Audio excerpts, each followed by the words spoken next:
শুভ সন্ধ্যা। আজকে একটা ছোট গল্পটার নাম আড্ডা।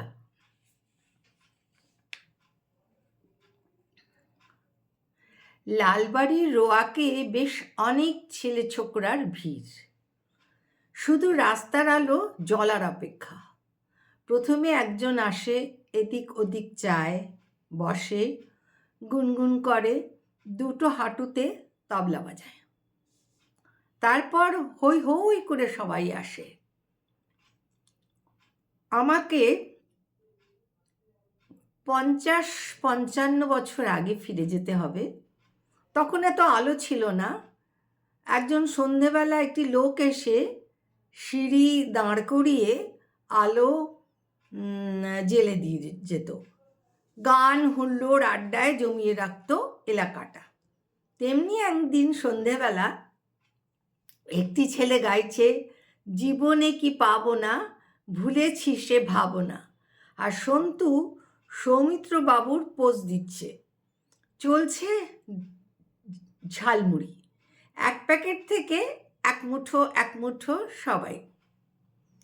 সন্তু, সন্তু আয় না বাবা একবার, ওই যা তোর ডাক পড়েছে, পায়েস খাওয়াবে।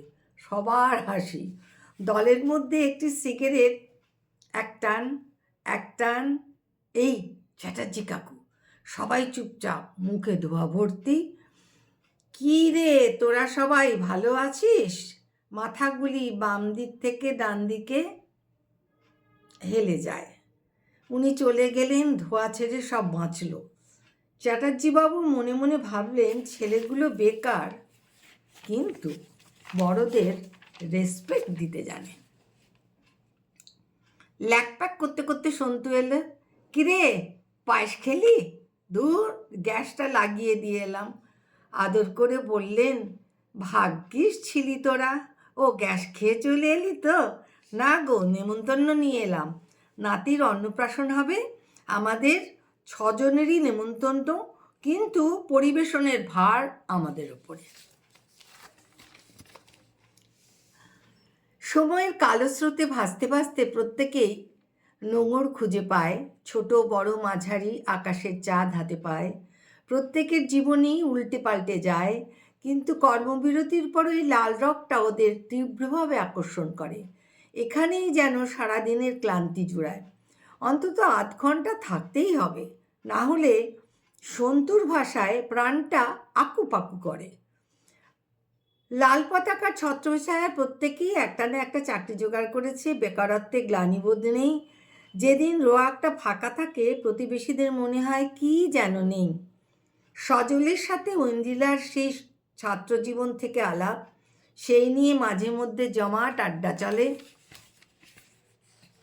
কিরে, আরেকজনের কি সবরই প্রতীক্ষা?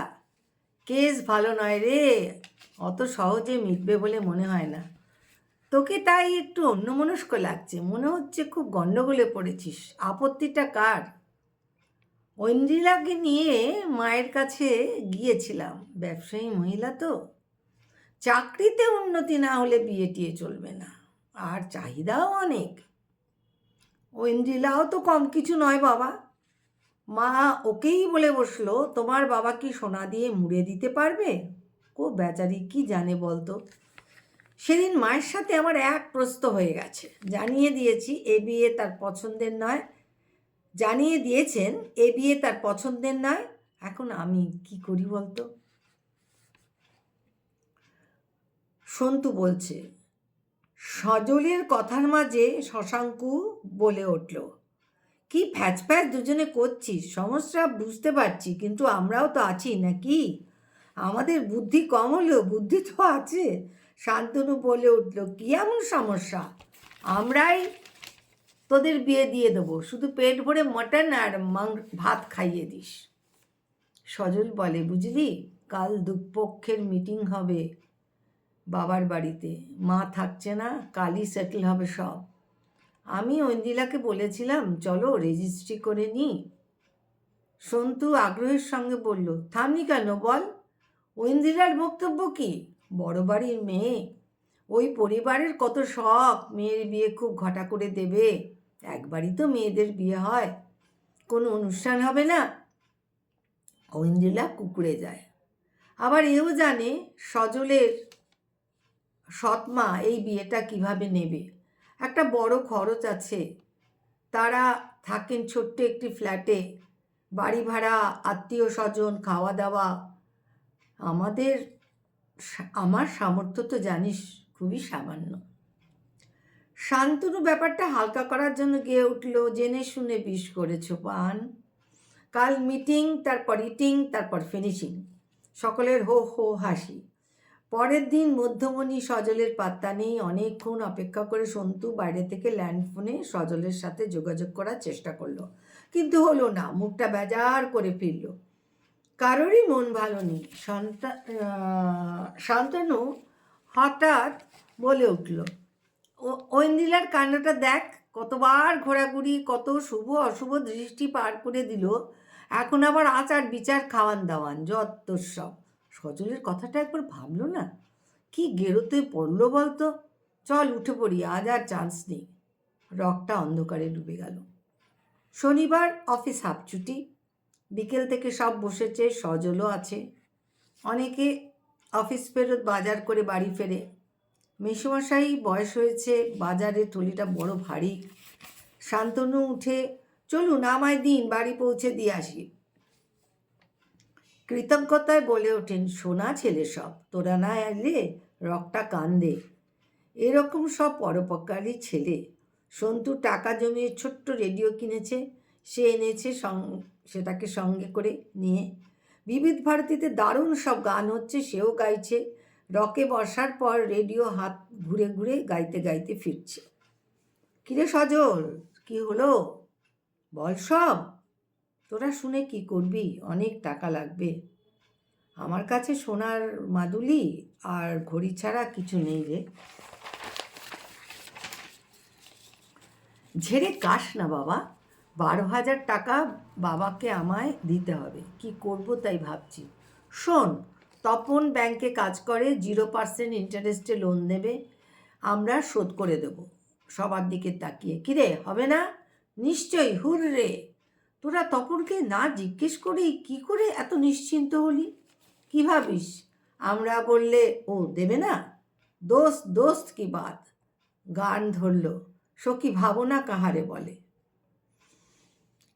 বারান্দায় দাঁড়িয়ে সবাই শোনে, শেষ হলে হাততালিও দেয়। রকের জীবন চলতে থাকে, সবার সহযোগিতায় সজল ঐন্দ্রিলার বিয়েও হয়ে যায়। একেই বলে বন্ধুত্ব।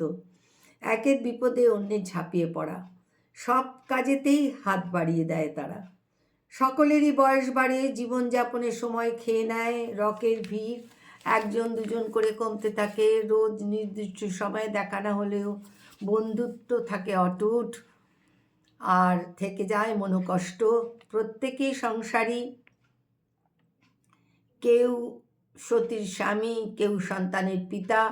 সংসারে জাতাকলে পিষ্ট হতে থাকে। তখন সবে হাতে এসেছে ছোট ফোন। তবে সবার হাতে নয়, স্বপ্ন সবার হাতেই থাকবে এই ছোট ফোন, যোগাযোগের মাধ্যম হিসেবে। হঠাৎ সজলের ফোনে সন্তুর কণ্ঠ, কিরে আমাদের যেদিন গেছে কি একেবারেই গেছে? ওরে বাবা শান্ত, ফোনে কাব্যি করছিস কেন? যোগাযোগ কমে গেছে, তার ফিরিস্তি দেব না? বলো বন্ধু, কি বলবে? আরে মায়ের হেল্পার পুষ্পদির মেয়ের বিয়ে, চাঁদা তোল, ও আমাদের উপর নির্ভর করছে। কি কি দিতে হবে আগে জানবি তো? আচ্ছা শোন না, আমাদের পুরনো জায়গায় গেছিলাম, কেমন মনটা টানছিল। গিয়ে কি দেখলাম জানিস, আমাদের জায়গাটা বেদখল হয়ে গেছে। আমি যেতেই সব উঠে দাঁড়ালো, ভাবতে পারিস? ওদেরও বলে এলাম পুষ্পদির মেয়ের বিয়ের কথা। ওরা সপ্তাহখানেক পর দেখা করতে বলেছে। সেই ট্র্যাডিশন সমানে চলছে। এই রবিবার আমরা এক জায়গায় মিট করি। কোথায়? কেন, আমার বাড়িতে? জমি আড্ডা আর ভাত আর মটন কষা। বন্ধুত্বের নিবিড় বন্ধনে আজও তারা একইভাবে আবদ্ধ।